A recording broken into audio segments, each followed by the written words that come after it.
TV को दोन होती कमेंट येतील कमेंट झालेली चांगले आहेत ना.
आपल्या कार्यक्रमाला आरंभ करूया का?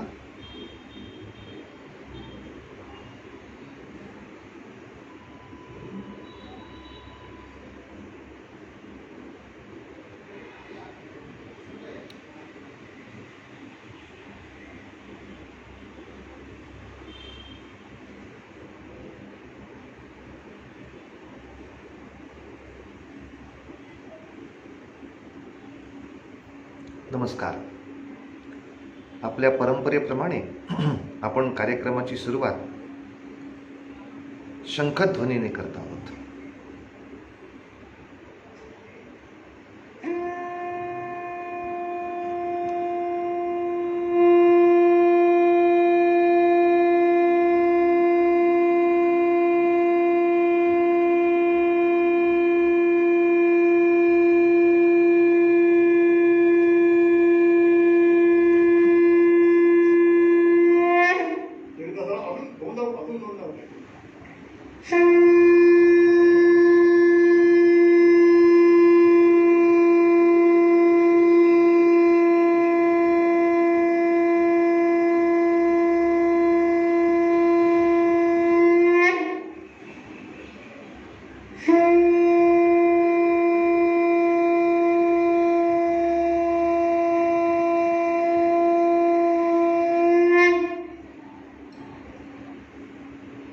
नमस्कार. मी सुरेश वसंत आबादे, स्वातंत्र्यवीर सावरकर प्रेमी मंडळातर्फे आपल्या सगळ्यांचं स्वागत करतो. आत्ता जे हा कार्यक्रम लाईव्ह बघणार आहेत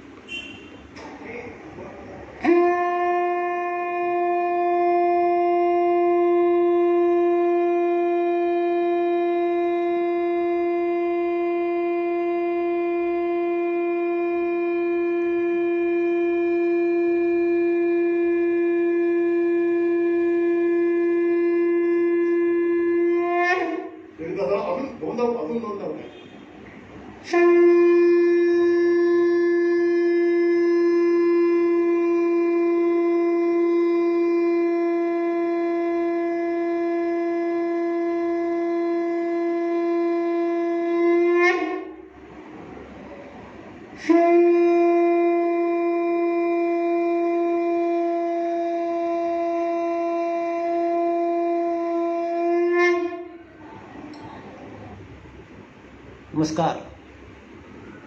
मी सुरेश वसंत आबादे, स्वातंत्र्यवीर सावरकर प्रेमी मंडळातर्फे आपल्या सगळ्यांचं स्वागत करतो.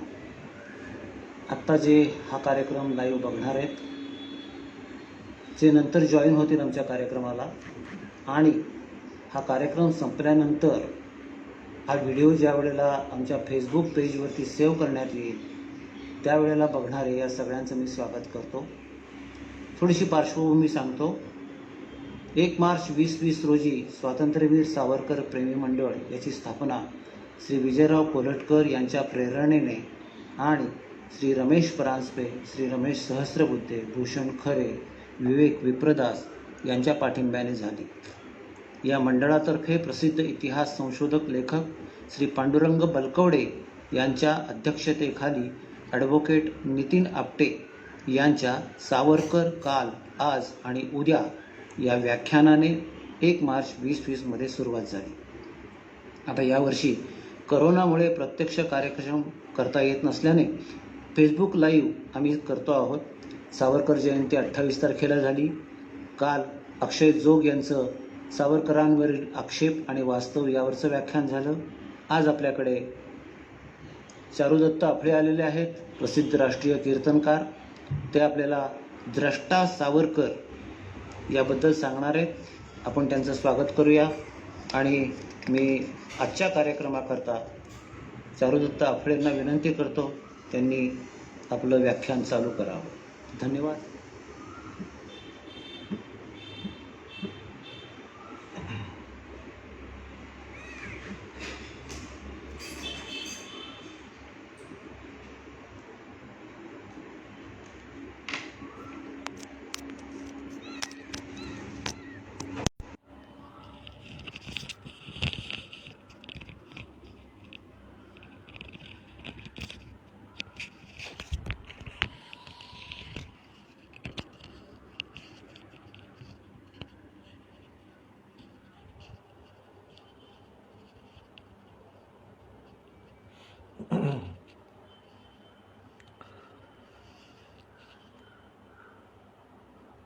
माझं बोलणं आपल्या सगळ्यांना ऐकू येत आहे? व्यवस्थित ऐकू येत आहे?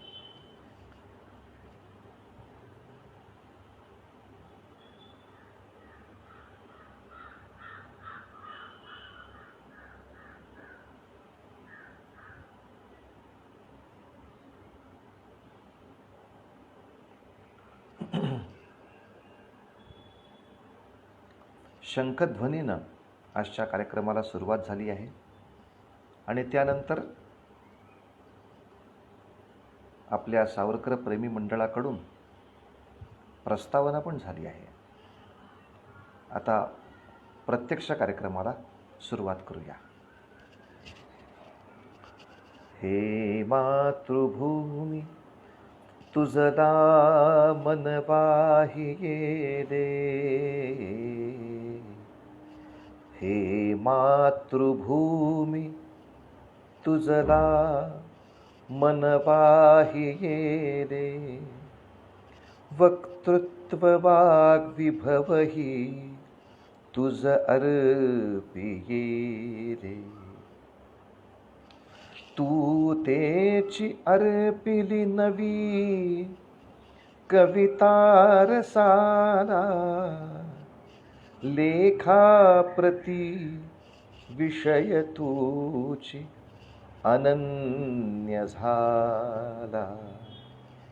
त्वत्स्थंडिली ढकलली गृहवित्तमत्ता, दावानलात वहिनी नवपुत्रकांता. त्वत्स्थंडिली अतुल धैर्य वरिष्ठ बंधू, केला हवी परम कारुण पुण्य सिंधू. त्वत्स्थंडिला वरी बळी प्रिय बाळ झाला, त्वत्स्थंडिली बघ आता मम देह ठेला.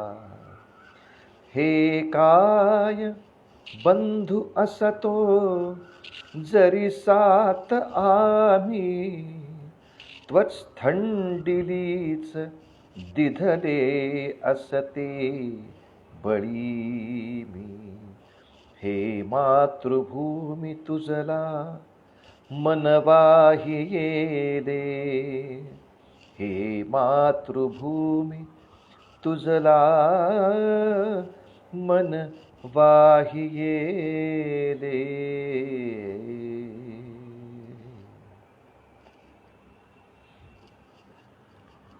आज कार्यक्रमाची सुरुवात मुद्दामच सावरकरांच्या एका कवितेनं केली आहे.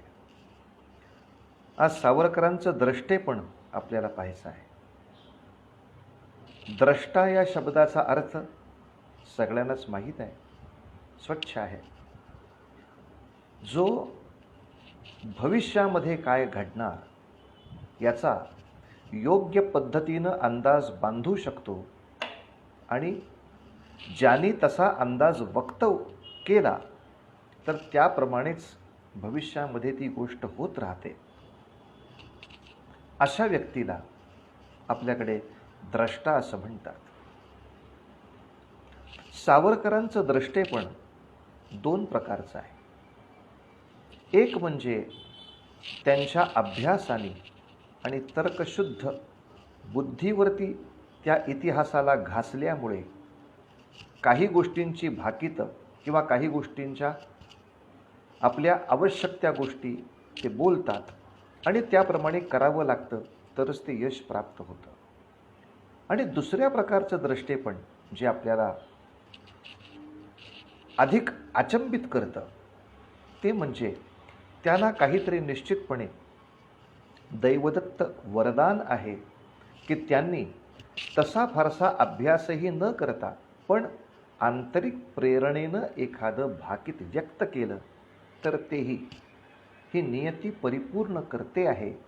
अशा प्रकारचं दुहेरी द्रष्टेपण सावरकरांच्याकडे आहे. मग पहिल्या प्रकारचं द्रष्टेपण जे आहे, जे अभ्यासाने प्राप्त होण्यासारखं आहे आणि अनेकांना ते प्राप्त आहेही. मग सावरकरांचा विशेष तो काय? तर सावरकर या प्रकाराचे कृतिशील द्रष्टे आहेत. सांगण्याचं कारण असं आहे की अनेकांना आपल्या अभ्यासाने असं काही होईल, असं काही घडेल आणि असं काही घडणार असेल तर त्यासाठी आपली अशी अशी तयारी हवी हे समजू शकतं, पण ते तयारी करतीलच असं नाही. ते त्यासाठी कृतिशील असत नाहीत.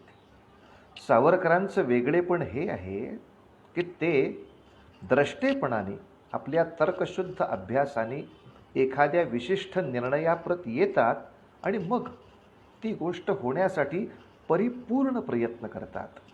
अगदी थोडक्यात एक उदाहरण द्यायचं झालं तर सावरकरांचा रामायण काळापासून रामायण, महाभारत, भागवत, पद्मपुराण, विष्णुपुराण ते आधुनिक अभ्यास ते इथपर्यंत या समग्र इतिहासाचा अतिशय बारकाईनं त्यांनी अभ्यास केला आहे. आणि नुसता अभ्यास नाही, त्याच्यावर चिंतन मनन करून आपले काही निष्कर्ष काढले आहेत. आणि असे निष्कर्ष आता सावरकरांच्या डोळ्यासमोर निश्चित आहेत की आपल्या देशावर आलेलं पारतंत्र्य हे या देशातल्या बहुतांशी सगळ्या दुःखांचं कारण आहे, यात संशय नाही. प्रत्येक दुःखाचं वेगळं कारण शोधण्यापेक्षा सर्व दुःखांची किंबहुना त्यातल्या बहुतांशी सर्व दुःखांची असं म्हणूया, काही दुःख ही स्वकष्टार्जित असतात, पण बहुतांशी दुःखांची जननी जर काही असेल तर ते पारतंत्र्य आहे. कारण ती दुःखाची अवस्था बदलण्यासाठी आम्ही स्वतंत्र नाही, म्हणून ते दुःख आम्हाला सहन करावं लागतं. समाजातल्या 80-90% दुःखांची जननी पारतंत्र्य असते आणि या पारतंत्र्याला उलटवून लावण्यासाठी सैनिकी शक्तीचा, शस्त्रशक्तीचा प्रचंड वापर करावा लागतो आणि तरच ती सत्ता उलटते आणि सर्व समाजाला अतिशय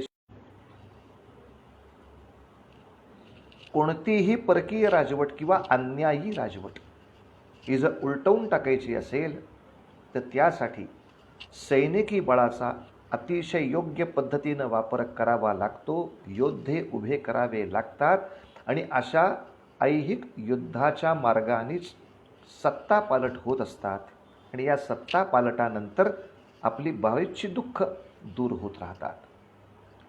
आणि ह्यासाठी हे एकदा इतिहासाला वाचून मनामध्ये निर्धार झाला, मग त्याप्रमाणे वर्तणूक करायला सावरकर सिद्ध असतात. त्यांनी साधा इतिहास आपल्या डोळ्यासमोर मांडलाय की रामायण काळामध्ये सुद्धा ऋषीमुनी अनेक होते, विद्वान नव्हते का? वसिष्ठ होते, विश्वामित्र होते, गौतम होते, अगस्ती होते, दुर्वास होते, अनेक ऋषी होते, त्यांचे आश्रम अनेक होते. या आश्रमांच्या बरोबरीनं त्यांचा प्रचंड मोठा शिष्य वर्ग होता. त्या आश्रमांमध्ये अखंड मंत्रांचे उच्चार आणि अखंड यज्ञयाग चालू होते. म्हणजे आध्यात्मिक शक्तीनं तसा सगळा भारत देश पूर्णतः पूरित असताना रावणाची सत्ता का चालू होती? रावणाची सत्ता उलटवणं यासाठी रामचंद्रांना काय करावं लागलं? या सगळ्या ऋषीमुनींचे आशीर्वाद ते तर त्यांना मिळालेच, यात संशय नाही. आध्यात्मिक शक्ती असलेल्या मोठ्या योग्यांचे आशीर्वाद घेणं, त्या योग्यांच्या प्रती, त्या ऋषींच्या प्रती विनम्र असणं, याच्यामध्ये काही चूक नव्हे. प्रश्न असा आहे की फक्त त्यांच्या प्रती विनम्र झाल्यामुळे रामांचं रामायण जमेल असं नसतं. रामचंद्रांना स्वतः धनुर्धर व्हावं लागलं.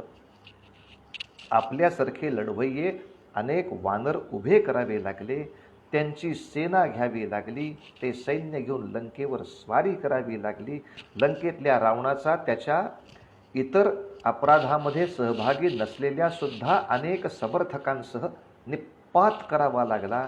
तेव्हा कुठे या विश्वातल्या सज्जनांना सुखाने जगण्याचे काही दिवस मिळाले. सैनिकी बळाशिवाय सुखाचे दिवस अशक्य आहेत, हा सावरकरांचा इतिहासाच्या अभ्यासातून आलेला द्रष्टेपणा आहे. ते सातत्याने या एका तत्वाचा प्रचंड अंगीकार करत, की सैनिकी बळाशिवाय किंवा शस्त्रशक्तीशिवाय परकीय सत्ता पालट होणे कदापि शक्य नाही, कदापि शक्य नाही. गोपालकृष्णांच्या काळामध्ये सुद्धा सगळ्या शक्तींनी आपण पुरीत असून सुद्धा व्यापार चांगला चालला होता का? हो. कारखाने चांगले होते का? हो. रस्ते चांगले होते का? हो. मग काय वाईट होतं?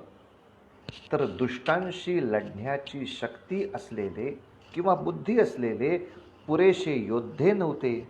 म्हणून मग कंसाचं राज्य, जरासंधाचं राज्य, नरकासुराचं राज्य इतका प्रचंड त्रास सातत्याने सहन करावा लागला. आणि इथे पुन्हा एकदा गोपालकृष्णाने पांडवांना हाताशी धरून प्रचंड जेव्हा 7 अक्षौहिणी सैन्याचा व्यूह उभा केला, तेव्हा कुठे या दुष्टांच्या तावडीतून जनतेची सुटका आणि मग त्यांना काही सुखाचे दिवस आपण दाखवू शकतो.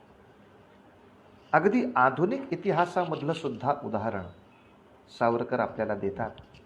आणि ते उदाहरण असं आहे, अगदी आपल्याला माहीत असलेला कालखंड आपण महाराष्ट्रापुरता पाहू. जरी महाराष्ट्रापुरता एखादा प्रकरण पाहिलं तरी सुद्धा 12व्या शतकापासून ते 16व्या शतकापर्यंत महाराष्ट्रामध्ये एवढ्या संतांची मांदी आली आहे. पुन्हा अनेक कथा आपण सतत सांगत असतो, ऐकत असतो. या सर्व संतांच्या विविध संकटांचं निवारण करण्यासाठी पांडुरंग सतत येत आहेत, धावत आहेत. अनेक संतांच्या आध्यात्मिक शक्तीनं काही काही चमत्कार होत आहेत, अनेकांना त्याचे अनुभव येत आहेत. हे सगळं सत्य आहे, यात संशय नाही. पण या सत्यतेला धरून सुद्धा या 400 वर्षामध्ये जी आमच्यावर यावनी राजवट होती, जी सुलतानांची राजवट होती, ही राजवट बदलण्यासाठी या 400 वर्षातल्या या सगळ्या प्रकारांचा, या सगळ्या शक्तीचा तसा काही लाभ झालेला राज्यपालटामध्ये दिसत नाही. मग राज्यपालट होण्यासाठी काय करावं लागलं? शेवटी शिवछत्रपतींना आपली भवानी तलवार उगारून त्याच्याबरोबरीनं प्रचंड मोठ्या प्रमाणावरती सैन्य उभारून, मावळे तयार करून, एक विशिष्ट शिस्तबद्ध असं सैनिकी एक संचलन तयार करून त्या सुलतानशाहीला तोंड द्यावं लागलं. परिणामतः हिंदवी स्वराज्याची चढती वाढती कमान आपल्याला पुढे पाहायला मिळाली. तर शस्त्रशक्तीशिवाय किंवा सैनिकी शक्तीशिवाय माझ्या देशाला स्वराज्य किंवा स्वातंत्र्य मिळणार नाही. ते इतर कोणत्याही मार्गांनी मिळणारं नाही. बरं, असा इतिहास इतर लोकांनी वाचलेला नाही का? माझ्या देशातल्या इतर विद्वानांनी वाचलेला नाही का? त्यांनी वाचला आहे. त्या अभ्यासाने त्यांना हे द्रष्टेपण आलेलं असतं की याच्याशिवाय देशाला स्वराज्य येणारे नाही. पण ती सैन्य शक्ती उभी करणं, प्रत्यक्ष युद्धाला उभं राहणं, प्रत्यक्ष संघर्षाला तोंड देणं, यासाठी त्यांचं मन घाबरत असतं, भीत असतं. ते संकट अंगावरती घ्यायला किंवा सहन करायला ते तयार नसतात. आणि म्हणून मग ते इतर काही गोष्टींनी सुद्धा स्वराज्य येईल, इतर छोट्या छोट्या गोष्टींनी सुद्धा स्वातंत्र्य मिळेल, अशा तऱ्हेची एखादी मतप्रणाली मांडतात. आणि साधारणतः कमी खर्चामध्ये एखादी गोष्ट मिळत असेल तर ती लोकांना आवडतेच. म्हणून लोकही बहुसंख्येनं अनावश्यक असलेल्या त्या निरुपयोगी गोष्टीकडे जास्त वळतात. सावरकरांनी काही शब्द अतिशय प्रखरतेनं मांडलेत, त्यामुळे कित्येक वेळेला लोकांना त्यांच्याबद्दलची अप्रिती पण निर्माण झाली होती. पण ती अप्रिती हे आपल्या अपुऱ्या अभ्यासाचं फळ आहे. नीटपणे खरंच अभ्यास केला तर सावरकरांचं हे योद्ध्याचं तत्त्वज्ञान किती अचूक आहे, किती खरं आहे ते आपण समजू शकतो. सावरकरांनी महाराष्ट्राबाहेरची सुद्धा 1-2 उदाहरणं खूप सुंदर दिली. आणि ती उदाहरणं अशी होती की जेव्हा सोरटी सोमनाथाचं मंदिर म्हणजे 12 ज्योतिर्लिंगांच्या मधलं एक मंदिर, हे मंदिर फोडण्यासाठी जेव्हा महंमद गझनी आला, तो केवळ 17 ते 18 हजार फौज घेऊन आला होता. सर्व भारतामधल्या शिवभक्त असणाऱ्या साधूंनी असं ठरवलं की आपलं शिवमंदिर परकीय आक्रमकांनी पाडता कामा नये. यासाठी त्या सोमनाथाच्या मंदिराला 1 नाही 2 नाही 50 सहस्र साधूंनी वेढा घातला होता. जे भक्त होते, जे उपासक होते, जे आध्यात्मिक साधक होते, जे शिवभक्त होते, जे कट्टर शैव पंथाचं आचरण करणारे होते, सोमवारचा शिवशंकरांचा उपवास आणि महापूजा झाल्याशिवाय अतिरुद्र महारुद्र या सगळ्यासह त्या सर्व शक्तींनी ते पूर्वी. मग तरी सोमनाथ ते मंदिर का फुटलं? याचं सावरकरांनी सरळ सांगितलेलं कारण आपल्याला कळतं, पण आपलं मन घाबरट असतं, ते मान्य करत नाही. सावरकरांनी स्वच्छ सांगितलं, ही 50 सहस्र माणसं भक्त होती, सज्जन होती, साधक होती, पूजक होती, पण योद्धे नव्हती.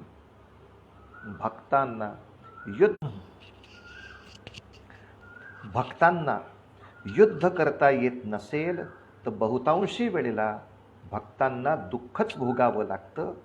आणि या भक्तांची दुःख दूर करण्यासाठी पुष्कळशा वेळेला भगवंताला येऊन सुद्धा युद्धच करावं लागतं. मज आपल्या बाप आणि आई माझी विठ्ठल रखुमाई, त्या मायबापाला बोलवून युद्ध करायला लावायचं, त्यापेक्षा एक घरातले कर्ते या नात्याने आपण काही प्रमाणात त्यांच्या या कष्टांचा भार हलका का करू नये. आणि एवढ्याचसाठी अगदी पहिल्या क्षणापासून सावरकरांचं हे तत्त्वज्ञान त्यांच्या अभ्यासाने त्यांनी प्रगट केलं होतं आणि ते 80व्या वर्षापर्यंत कायम होतं. साधारणतः आपण आपल्या व्यवहारात अशी काही माणसं बघतो की जी 30 वर्षाची झाली की म्हणायला लागतात की 10 वर्षापूर्वी मी जे बोललो तेव्हा माझा एवढा काही चांगला अभ्यास नव्हता, म्हणून माझ्याकडनं तसं वक्तव्य झालं, पण मला तसं म्हणायचं नव्हतं. मग ती 50 वर्षाची झाली की म्हणतात की मी 30व्या वर्षी जे म्हणालो ते काही फारसं योग्य नव्हतं, तेव्हा माझं मन परिपक्व नव्हतं.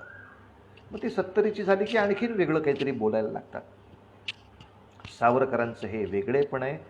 त्यांनी वयाच्या 14व्या वर्षी जे उच्चारलं तेच त्यांनी वयाच्या 80व्या वर्षीही उच्चारलं. 80 वर्षाच्या परिपक्व माणसाची अभ्यासपूर्ण भूमिका जी असेल तीच सावरकरांची वयाच्या 14व्या वर्षी ही होती. हे त्यांचं वेगळेपण आहे, हे त्यांचं मोठेपण आहे आणि हे त्यांचं महामानवत्व आहे असं वाटतं. महामानव कशाला म्हणावं की ज्यांना त्यांच्या जीवनामधल्या पुढच्या टप्प्यामध्ये मागचं वक्तव्य खोडायची गरजच लागता कामा नाही आहे. मी पहिलंच वक्तव्य केलं तेच योग्य होतं. आणि म्हणून हा इतिहास, ही पुराणं, हे सिद्धांत हे पक्के मनामध्ये ठरल्यामुळे सावरकरांनी घरातल्या देवीसमोर जी प्रतिज्ञा केली आहे ती केवळ मी देशाला स्वातंत्र्य मिळवण्यासाठी कष्ट करीन असं नाही आहे. काय करीन? कष्ट म्हणजे काय करीन? तुरुंगात जाऊन बसेन, कष्ट म्हणजे काय करीन? इंग्रजाचे मार खाईन? शत्रूला मारता मारता मरे तो झुंजेन. सावरकरांचा प्रत्येक शब्द त्यासाठी महत्त्वाचा आहे की केवळ आपलं रक्त सांडून स्वातंत्र्य येत नाही, केवळ सज्जनांनी कारावासात जाऊन स्वराज्य येत नाही, तर सद्भक्तांच्या किंवा देशभक्तांच्या दसपटीनं जेव्हा शत्रूचं रक्त सांडलं जातं, शत्रूला कारागृहामध्ये कोंडायची ताकद दाखवली जाते, तेव्हाच स्वराज्य येतं, तेव्हाच स्वातंत्र्य येतं. याचा उघड उल्लेख सावरकरांनी त्यांच्या जन्मभर केला आणि त्यांच्या आयुष्यात प्रत्येक टप्प्यावर त्यांना या गोष्टीचे विरोधही प्रचंड झाले. प्रचंड झाले. म्हणजे जेव्हा शस्त्राचा त्यांनी आग्रह केला, आपली पहिली अभिनव भारताची जी संघटना निर्माण केली, यातल्या प्रत्येक युवकाला तो सबळ असला पाहिजे, तो सशस्त्र असला पाहिजे, किंबहुना हातात असलेल्या घरामध्ये ठेवलेल्या काठ्यांचा तरी योग्य उपयोग केला गेला पाहिजे. यासाठी अभिनव भारताचे जे कोणी सदस्य असतील ते सातत्याने व्यायाम, अभ्यास आणि लाठीकाठीसारख्या युद्धाचा सराव करत राहिले. त्यामुळे लक्षात घेण्यासारखी गोष्ट आहे, माणसं नेहमीच म्हणतात की सावरकरांकडे जरा माणसं कमी आली, बाकीच्यांच्याकडची संख्या जास्त होती. अहो, जिथं नुसतं येऊन भजनच करत बसायचं आहे तिथली संख्या जास्तच असणार. आळशी लोकांना दुसरी मजा कशात येणार आहे? पण ज्याला तिथे येऊन व्यायाम करायचा आहे, ज्याला तिथे येऊन युद्धाचा सराव करायचा आहे, अशा ठिकाणी संख्या कमीच असणार. संख्या जरी कमी असली तरी सावरकरांनी मुद्दाम सांगितलं आपल्या मित्रांना, आणि हेही सांगण्यासारखं आहे की बाबांनो, आपली संख्या कमी आहे म्हणून काही घाबरू नका. राष्ट्रावर प्रेम करणारे आणि समर्पण करायला सिद्ध असलेले काही अल्पसंख्य राष्ट्रभक्तच इतिहास घडवत असतात. बहुसंख्याक आळशी लोकांच्या कोणत्याही बडबडण्याने इतिहासाच्या पानांमध्ये काही फरक पडत नाहीत. हे बडबडणारे आज असतात, उद्या नसतात. तेव्हा यांच्या संख्येकडे पाहू नका. आपण छोट्या संख्येनं असलो तरीसुद्धा राष्ट्राला अर्पण आपलं जीवन करण्याची एकदा धारणा झाली की आपल्या यशाला कोणी थांबवू शकत नाही. आणि बाबांनो, एवढी प्रचंड किंमत दिल्याशिवाय आपल्याला स्वराज्य येणार नाहीच आहे. म्हणून सावरकरांनी केलेल्या प्रतिज्ञेतलं एकच वाक्य आपल्याला माहिती आहे, पण त्याच्या पुढेही सावरकर बोललेत आपल्या घरातल्या देवीशी, आणि म्हणताना असं म्हणालेत की जर यश मिळालं तर रायगडावरचा तो सिंहासनाच्या आरोहणाचा सोहळा आम्ही पाहू शकू. अर्थात सिंहासनाचा सोहळा पाहू शकू याचा अर्थ त्या सिंहासनावर बसायची त्यांची इच्छा नाही आहे. आपली भारत माता स्वातंत्र्याच्या सिंहासनावर बसली आहे, हे दृश्य बघण्याचा आम्हाला आनंद मिळेल. जर भाग्यात असेल तर रायगडावरच्या सिंहासनाच्या सोहळ्याचा सुद्धा आनंद आम्ही घेऊ, आणि जर नसेल तर घोडखिंडीमध्ये हिंदवी स्वराज्य राखण्यासाठी अर्ध्याच वाटेमध्ये लढून मरण पावलेल्या बाजीप्रभूंचे वंशज ठरू. आम्हाला यश मिळेल का नाही माहीत नाही, पण आमच्या मनामध्ये बाजीप्रभूंसारखा निर्धार पाहिजे. युद्धाशिवाय स्वराज्य नाही, संघर्षाशिवाय स्वातंत्र्य नाही, शत्रूशी संघर्ष केल्याशिवाय सज्जनांना सुखात ठेवता येणार नाही. तर मग सज्जनांच्या सुखासाठी शत्रूशी संघर्ष आणि त्यासाठी वाटेल ते बलिदान देण्याची सिद्धता, यांनीच जगाचं जास्तीत जास्त कल्याण होणार. हे सावरकरांचं अभ्यासातून आलेलं द्रष्टेपण आहे. त्यांनी इंग्लंडमध्येही हेच द्रष्टेपण वापरलं. त्यांच्या या द्रष्टेपणावरच इंग्लंडमधली त्यांची अनेक भारतीय माणसं त्यांच्या बोलण्यावर नुसती भाळली नाहीत, तर त्यांच्या भजनी लागली. सावरकरांनी 1857चे स्वातंत्र्य समर हे जे पुस्तक इंग्लंडमध्ये लिहिलं, हे पुस्तक लिहिताना त्यांनी एक भाकीत व्यक्त केलं. ते एक भाकीत असं बोलले की हे 1857च्या स्वातंत्र्य युद्धात हुतात्मे झालेल्या वीरांनो, हे पुस्तक सावरकरांनी कधी लिहिलं? हे 1857च्या युद्धाचा जेव्हा सुवर्ण महोत्सव होता, म्हणजे 57 पासून पुढे 50 वर्ष गेलो तर साधारण 1907 साल. 1907 या वेळेला ते हे लिहित होते आणि त्या हुतात्म्यांना एक आश्वासन देत होते की तुमच्या सुवर्ण महोत्सवाला आम्ही तुम्हाला अभिवादन करतो आणि तुम्हाला मी आश्वासन देतो की जेव्हा तुमच्या या हौतात्म्याचा शतक महोत्सव असेल त्या काळापर्यंत ही इंग्रजी राजसत्ता भारतातून गेलेली तुम्ही पाहाल, असं आम्ही या हुतात्म्यांना आश्वासन देतो. पहा, महाविद्यालयीन काळामध्ये बॅरिस्टरकीचं शिक्षण घेत असताना सावरकरांनी हे द्रष्टेपणाने एक भाकीत केलं की आता आपण जसा प्रयत्न करतोय तशा तऱ्हेनं भारतातल्या अनेक युवक संघटना एकत्र येऊन, राष्ट्रप्रेमी सगळे लोक एकत्र येऊन असाच जर प्रयत्न करत राहतील तर निश्चितपणे पुढच्या 50 वर्षाच्या काळाच्या आत शत्रू इथून निघून गेल्याशिवाय राहत नाही. आणि सावरकरांचं हे भाकीत, हे द्रष्टेपणाने केलेलं विधान सत्य झालंय याचा आपल्याला अनुभव आहे. कारण 57 सालची शताब्दी 1957ला होणार होती. मग 1957 साली कुठे होतं इंग्रजांचं राज्य? त्याच्या आधी 10 वर्ष इंग्रजाला भारतीय लोकांच्या हातात सगळे अधिकार देऊन निघून जावं लागलं होतं. सावरकरांचं द्रष्टेपणाचं भाकीत, त्यांच्या युवकावस्थेमध्ये त्याने केलेलं हे द्रष्टेपण आहे की 1857च्या शताब्दीच्या आत इंग्रजाचं राज्य इथून गेलेलं असेल. आणि ते खरं झालेलं आपण पाहतो. अर्थात याच भाकिताचा आणखीन एकदा पुनरुच्चार सावरकरांनी केलेला आहे.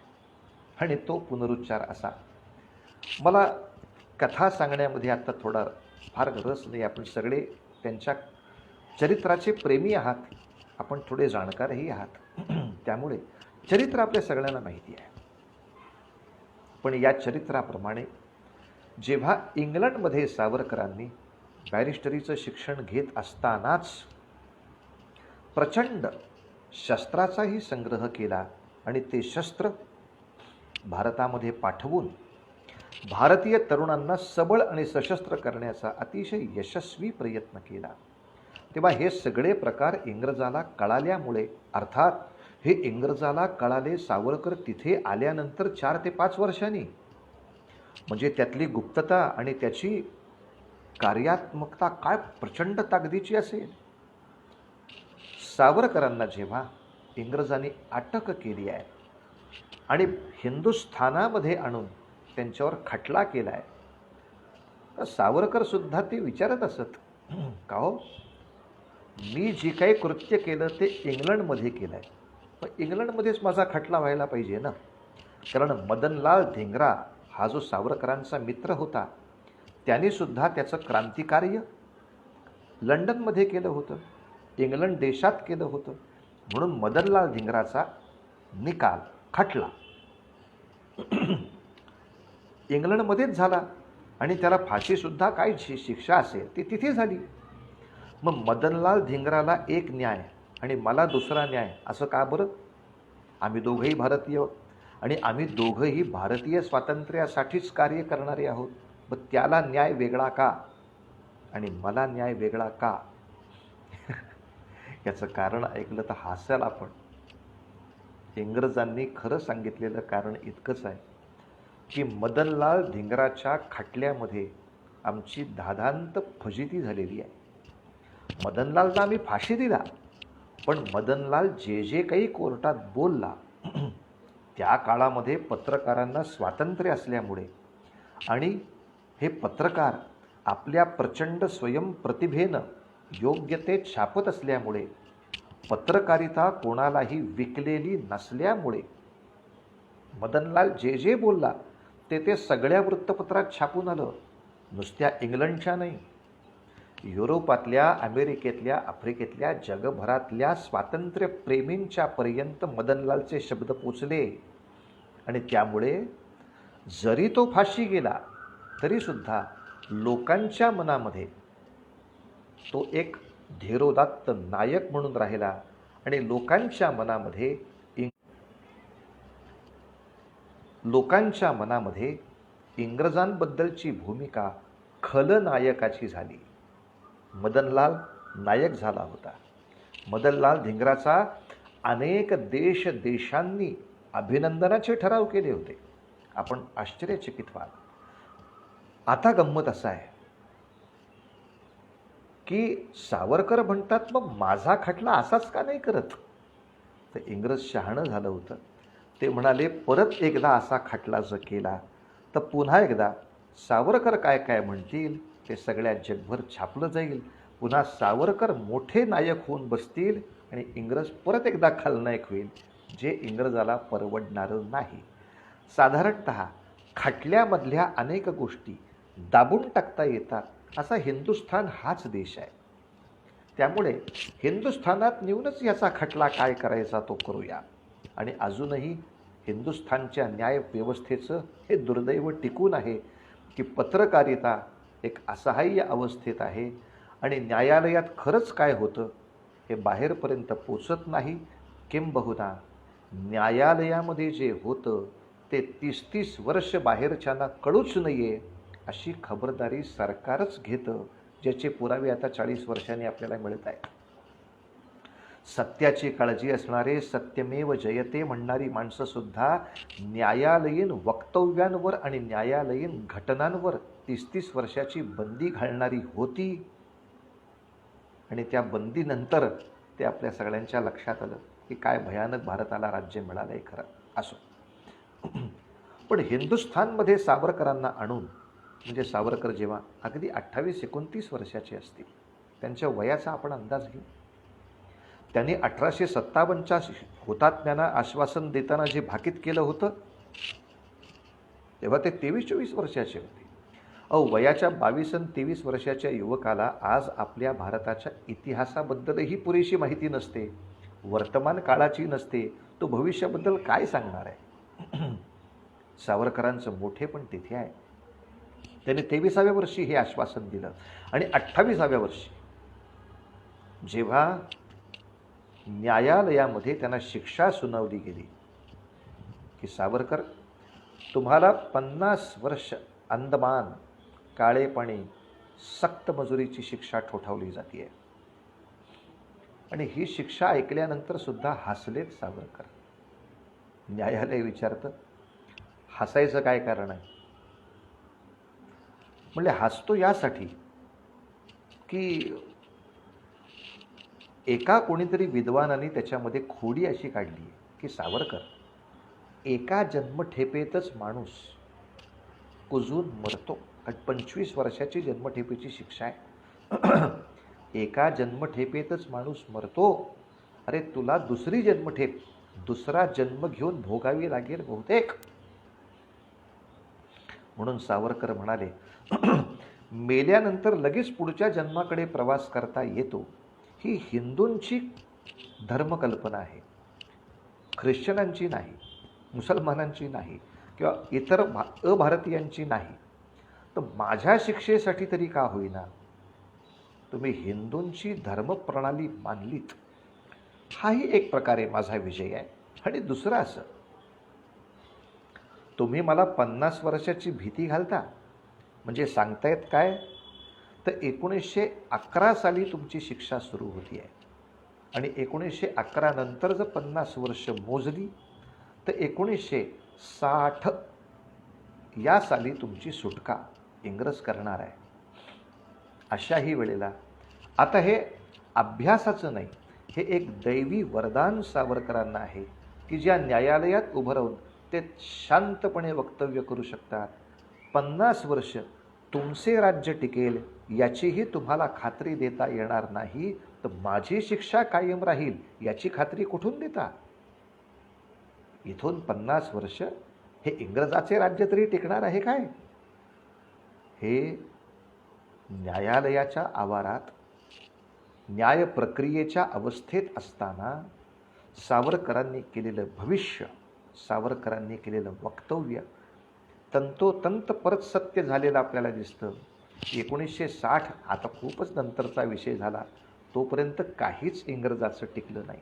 हां, आता आपल्या लोकांच्यामध्ये भांडणं लावण्यासाठी इंग्रजांनी ज्या ज्या विषाच्या बियांचं रोपण केलं तेवढं मात्र भारतात टिकू नये आणि इंग्रजांचे हस्तक त्या विषाला पाणी घालण्याचं काम करून त्याची झाडं वाढवायचा प्रयत्न करतायत.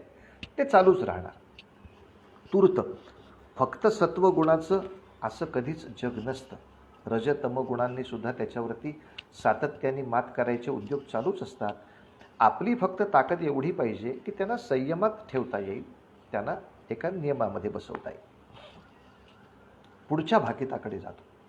द्रष्टेपणाच्या आणखीन एका भाकिताकडे जातो. जेव्हा सावरकरांना कैदी म्हणून हातापायामध्ये बेड्या घातलेल्या अवस्थेत त्या जहाजात चढवलं गेलं आणि ते जहाज आता अंदमानकडे जाणार होतं. या जहाजातून परत जिवंतपणे येईल याची 100% खात्री मनाला नव्हतीच. बोलून गेले होते की राज्य 50 वर्ष राहील का, पण आपण शिल्लक राहू का हा मोठा प्रश्नच होता. हे बघायला आपण शिल्लक राहणार आहोत का. पण अशाही वेळेला हातापायात बेड्या असताना आणि त्या अनेक कैद्यांच्या एका झुंडीमध्ये एक सामान्य कैदी म्हणून उभे असलेले सावरकर जेव्हा लांबून अंदमानच्या त्या बेटाकडे पाहत होते तेव्हा मनामध्ये पटदिशी संकल्प येत होता, अरे काय सुंदर समुद्र किनारा आहे हा, काय प्रचंड मोठं विस्तीर्ण बेट आहे हे. जेव्हा केव्हा भारतवर्ष स्वतंत्र होईल तेव्हा भारताचा या दिशेनं भारताच्या संरक्षण करण्याचा नौदलाचा सगळ्यात मोठा किल्ला हा अंदमानच केला गेला पाहिजे. कारण एवढी विस्तीर्ण भूमी आणि इथे नौदल आपलं काय प्रचंड सुंदर काम करू शकेल. म्हणजे नौदलाचं सगळ्यात मोठं हेडक्वार्टर हे अंदमानमध्ये व्हावं आणि अंदमानमधलं हे नौदलाचं केंद्र अधिक चांगलं काम करू शकेल.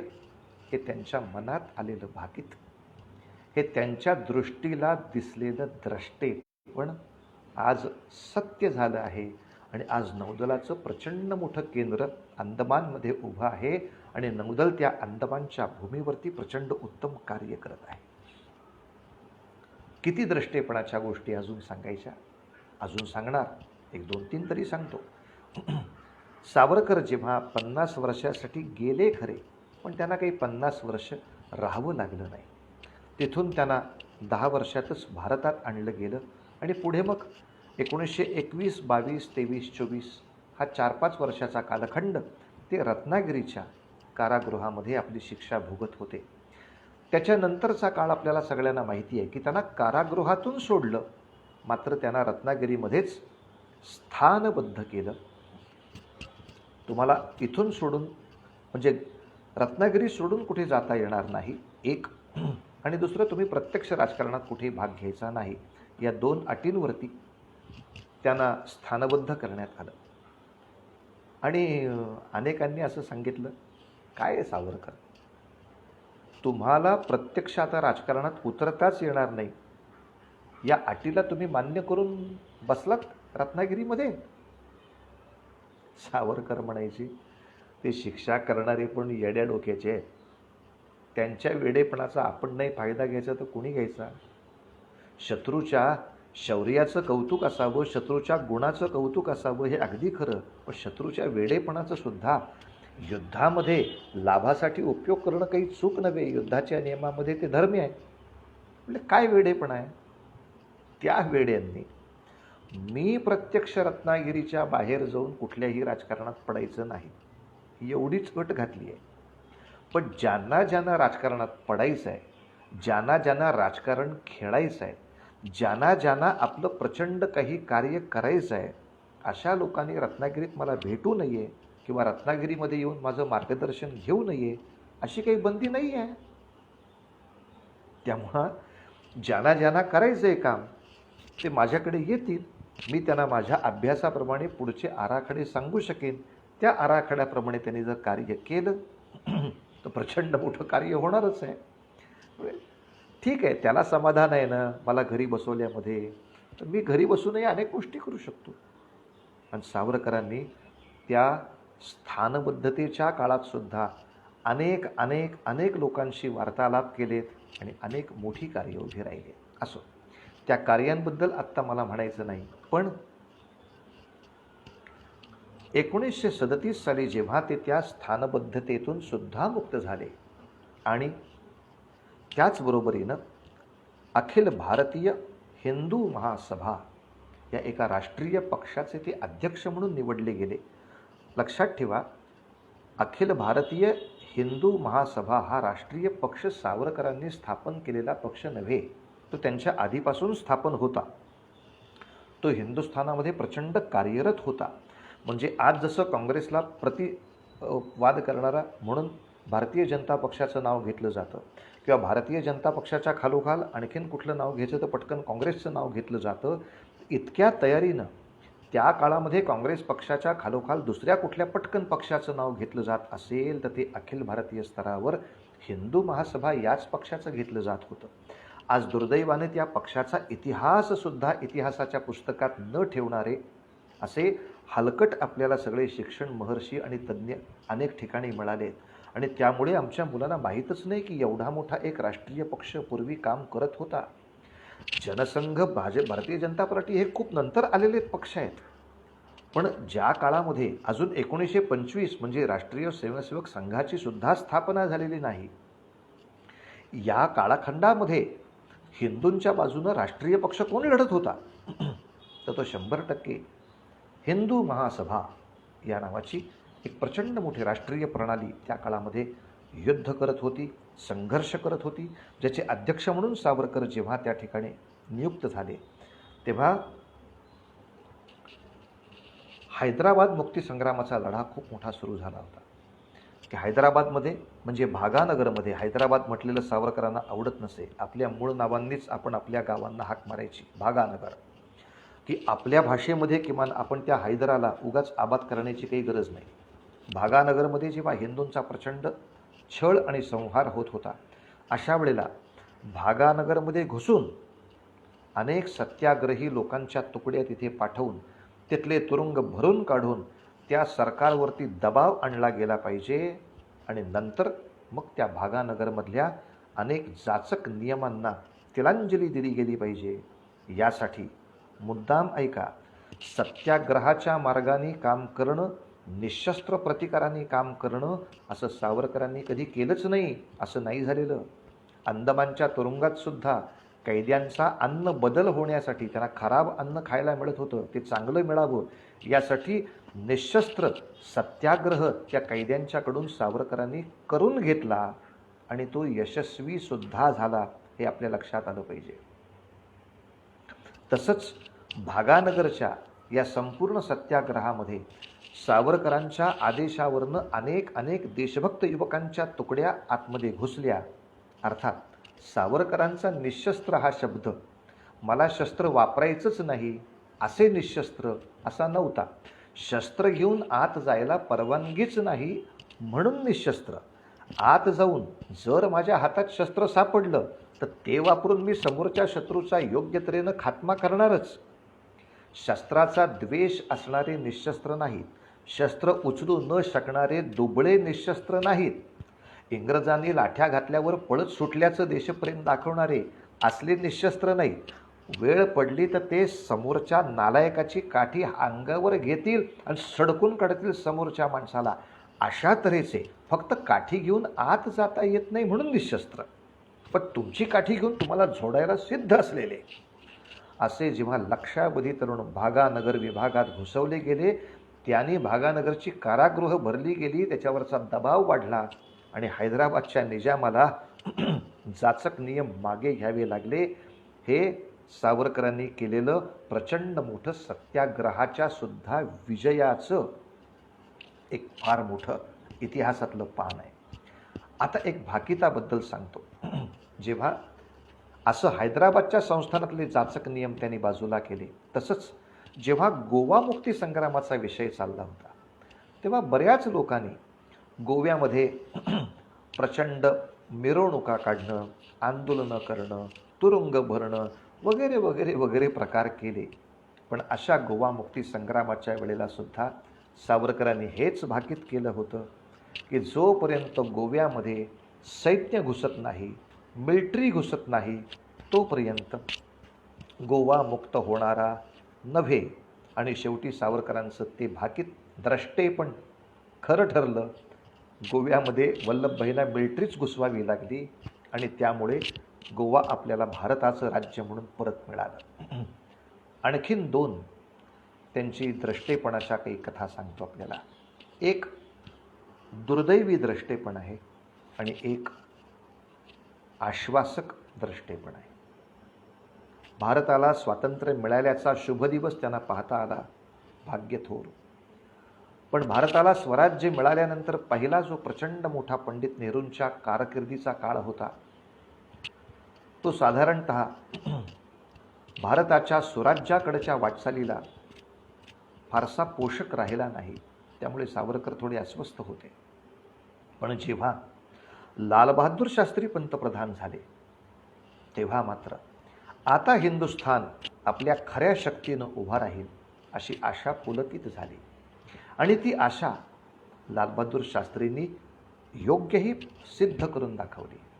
जेव्हा पाकिस्तानचा असा विचित्र हल्ला आपल्यावरती होत राहिला, नेहरू असताना सुद्धा पाकिस्तानने अनेक कारवाया केल्या होत्या, पण नेहरू सरकार त्यावेळेला चीनवर किंवा पाकिस्तानवर डायरेक्ट ॲक्शन घेण्याच्या मनस्थितीतच येत नव्हतं. 62 साली आपल्या सैनिकांच्या पराक्रमामुळे आपली फक्त हानी झाली नाही इतकीच, पण सैनिकांची प्रचंड हानी घेऊन आपल्याला पिछेहाट सहन करावी लागली आहे. 62चा इतिहास फारसा काही अभिमानाचा, राष्ट्राच्या राजकारणाच्या दृष्टीने तो अभिमानाचा नाही आहे. तो केवळ सैनिकांच्या शौर्याच्या अभिमानाचा इतिहास आहे. पण 62-65च्या सालीसुद्धा पाकिस्तानचा जो शिरकाव होत होता, यावरती फार काही कडक ॲक्शन सरकार घेत नव्हतं. आणि शत्रूवरती जर आपण कडक ॲक्शन घेतली नाही तर देशातले शत्रू समर्थक आणखीन माजतात. हे भाकीत करायला काही ज्योतिषाची गरज नव्हती. पण लालबहादूर शास्त्री आल्यानंतर ते झालं. 65 साली त्याने डायरेक्ट ॲक्शन घेतली. नवे त्या काळातला पहिला सर्जिकल स्ट्राईक केला की पाकिस्तानच्या हद्दीत घुसून लाहोर जिंकून दाखवलं, त्याच्यावर तिरंगा झेंडा लावून दाखवला आणि पाकिस्तानला गुडघे टेकायला लावले. आणि त्याने गुडघे टेकल्याबरोबर पाकिस्तानने डाव असा केला की भारत पाकिस्तानचा आपण तह करूया, मात्र तो रशियाला जाऊन करूया, ताश्कंदला जाऊन करूया. तेव्हा सावरकरांनी भाकीत केलं. अभ्यासक होता माणूस, द्रष्टा होता. आणि त्यांचा पत्रव्यवहारही आहे की त्यांनी शास्त्रीजींना खूप वेळाला सावध केलं होतं की शास्त्री, भारत सोडू नका. विजेत्या शासकाला जेव्हा शत्रू दुसऱ्या प्रांतात नेतो तेव्हा 100% घातपाताची शक्यता असते. तुम्ही जिवंत परत येणार बहुतेक नाही अशी कल्पना आहे.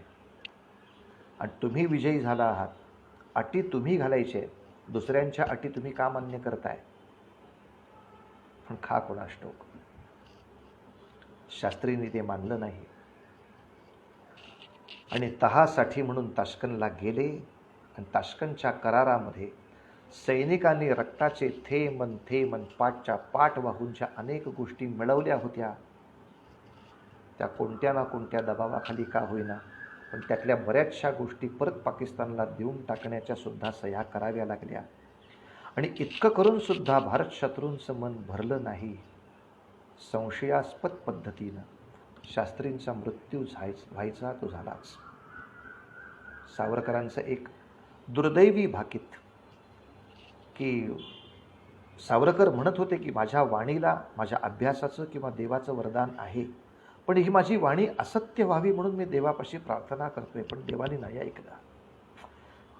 ती अभ्यासपूर्ण वाणी होती. ते भाकीत होतं की आपल्यापेक्षा राजकारणाचा अधिक अभ्यास असलेल्या माणसांनी आपल्याला सांगितलंय म्हटल्यावर शास्त्रींनी विचार करायला हवा होता, पण नाही होऊ शकला.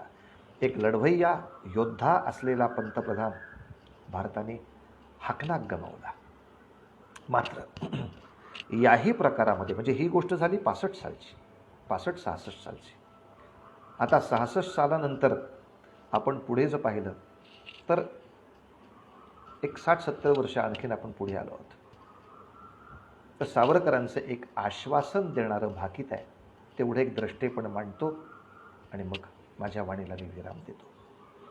ते द्रष्टेपण असं आहे की जेव्हा लालबहादूर शास्त्री गेले अशी वार्ता आली, तेव्हा पूर्ण निराशायुक्त मनानं आता जगण्यात काही अर्थ राहिला नाही, म्हणून सावरकरांनी अन्न पाणी सोडलं आणि काही काळातच प्रायोपवेशन या प्रकाराने आपला देहत्याग केला, हे सगळ्यांना माहिती आहे. म्हणजे एकूणच भारतवर्षाची ही झालेली पिछेहाट त्यांच्या मनाला किती लागली याचा आपण अंदाज करू शकता. की आयुष्यभर त्यांनी अनेक अशा अपघातांचे आघात पचवलेले होते, पण आता वय पण असं विचित्र झालं होतं 80च्या पुढे, की याच्यापेक्षा मी किती आघात सहन करू रे देवा. सातत्याने प्रतिकूल तेच आमच्या आयुष्यात होते, प्रतिकूल तेच आमच्या आयुष्यात होते. 2 गोष्टी फक्त अनुकूल झाल्या की 98 गोष्टी प्रतिकूलच होत आहेत, काय करू रे. आणि सावरकरांनी जेव्हा प्रायोपवेशन घेतलं, एखाद्या योग्याप्रमाणे महासमाधी घ्यायची आणि आता हे देह सोडायचा. या देहाचं चिपाड झालं, आता या देहाने फारसं काही काम होणार नाही, नवीन जन्म घेऊनच काहीतरी आता मोठं काम करू. या न्यायाने हा देह सोडायला ते सिद्ध झाले. तेव्हा त्यांच्या अनेक समर्थकांनी, त्यांच्या अनेक भक्तांनी त्यांना प्रश्न विचारला की असा हिंदुस्थानचा एक पंतप्रधान आपला हाकनात गेला, असंच होणार का हो पुढे. असाच हिंदू समाज परत गर्तेत जाणं, गर्तेत जाणं, गर्तेत जाणं असंच होत राहणार का हो पुढे. तर सावरकरांचं हे द्रष्टेपण आता सिद्ध होणार. सावरकरांनी तेव्हा त्या महासमाधी घेत असलेल्या प्रायोपवेशनाच्या अवस्थेत एक भविष्यवाणी उच्चारली आहे की हे आत्ता 65-66 सालच्या कालखंडामध्ये सावरकर बोलतायत. ते असं म्हणाले की अरे नाही, निराश होऊ नका. या पुढच्या 50-100 वर्षाच्या काळात मला असं स्वच्छ चित्र दिसतंय की पुन्हा एकदा हिंदुस्थानची ही राष्ट्रावर प्रेम करणारी हिंदू नावाची धर्मसंस्था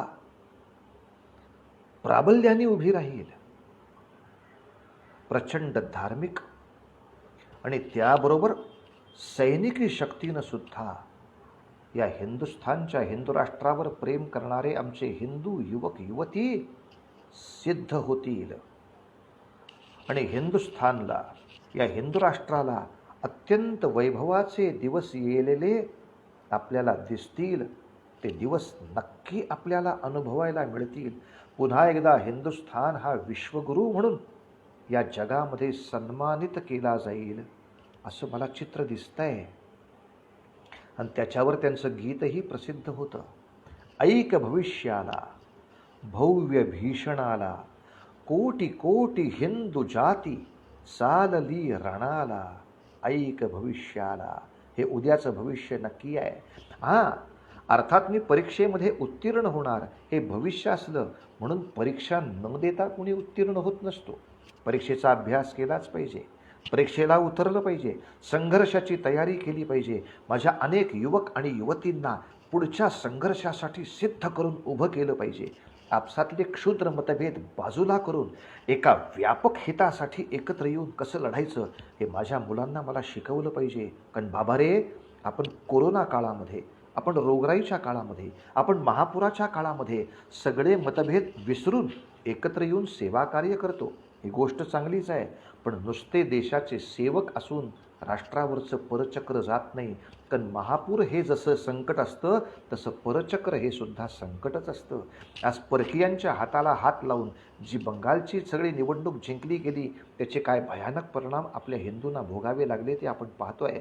आता याच पद्धतीनं अशीच राष्ट्रीय आपत्ती जर भारतातल्या प्रत्येक प्रांतामध्ये येऊन उभी राहिली तर, आणि ती उभी राहणार आहे, तर या सगळ्यात परकीय आक्रमणाला, आमच्या स्थानिक घुसखोरांच्या आक्रमणाला तोंड देण्यासाठी सशस्त्र, सबळ, समर्थ राष्ट्रावर प्रेम करणाऱ्या अनेक युवक संघटना एकमेकांच्या मधला क्षुद्र मतभेद विसरून या जर एकत्र उभ्या राहिल्या, हे परीक्षेचे अभ्यास तर करावेच लागतील. हे जर अभ्यास झाले तर या सगळ्या युवकांच्या फौजांना आणि या सगळ्या साधकांना यश मिळणार आहे. हे निश्चितपणे सावरकर त्यांच्या भविष्यामध्ये म्हणून जात आहेत.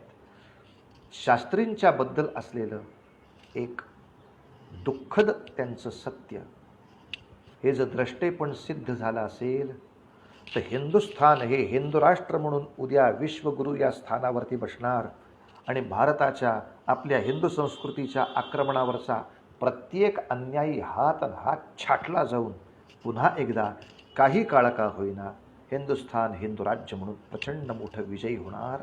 हे सावरकरांचं भाकीत आपण का डोळ्याआड करावं. आता फक्त महत्त्व इतकंच आहे, त्यांचे आशीर्वाद आहेत, त्यांच्या तपश्चर्येने त्यांनी आपल्याला भाकीत दिलेलं आहे. ते सत्य करण्यासाठी तुमचे आमचे प्रयत्न महत्त्वाचे आहेत. तुम्ही आम्ही आपल्या अनेक युवक संघटनांच्यापर्यंत हा सावरकरांचा विचार पोचवत राहू, त्यांच्या मनामध्ये हे राष्ट्रप्रेम जागं करत राहू, त्यांच्या मनामधली बंधुत्वाची भावना बळकट करत राहू आणि अशा समर्थ, सशक्त, सश्रद्ध देवाची उपासना करणाऱ्या या सगळ्या आपल्या युवक युवतींचा एक संघ होऊन पुन्हा हिंदू राष्ट्र संघ विश्वविजयी होणार यात संशय नाही. यासाठी सावरकरांचे आशीर्वाद आहेतच. तुमच्या आमच्या प्रयत्नांना सुद्धा सावरकरांचं हे द्रष्टेपण निश्चितपणे यश देणार आहे. अशा द्रष्ट्या सावरकरांच्या काही भाकितांच्याबद्दल तुमच्याशी वार्तालाप केला. पुन्हा एकदा हा एक योगायोग तुम्ही छान जुळवून आणलात, यासाठी माझ्या वतीनं आपल्या सगळ्या या सावरकर प्रेमी मंडळाचे अत्यंत मनापासून आभार मानतो आणि सावरकरांच्याच शब्दामध्ये माझ्या वाणीला आत्ता विराम देतो. शतजन्म शोधिताना शत आरती व्यर्थ झाल्या, शत सूर्यमालिकांच्या दीपावली विझाल्या. तेव्हा पडे प्रियासी क्षण एक आज गाठी, सुख साधना युगांची सिद्धीस अंती गाठी. हा हाय जो न जाई मिठी घालू मी उठोनी, क्षण तो क्षणात गेला सखी हातचा सुटोनी. शतजन्म शोधिताना शतजन्म शोधिताना शतजन्म शोधिताना शोधिताना.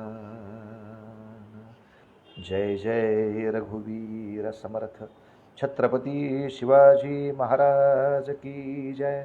हिंदू धर्म की जय. भारत माता की जय.